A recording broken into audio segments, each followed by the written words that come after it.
Goeiemôre, hi. Goeiedag. Van Sail, ja. Kom jy gereeld koop hier by ons?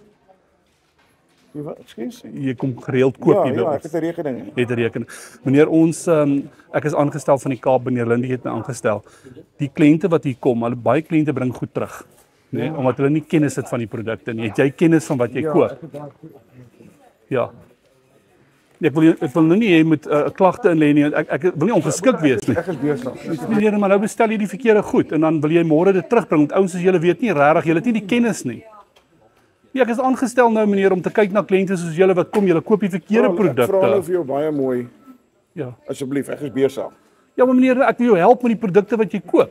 Nou koop jy die verkeerde goed en môre bring jy dit terug. Dit gaan nie gebeur nie. Ek koop al 20 jaar al. Maar dis die probleem meneer, julle koop ou goeders want julle ken die ou tegnologie. Jy verstaan wat ek bedoel? Meneer, kan jy my kamera sien? My naam is JD Hanks, is op my prank show. Dis net 'n grap.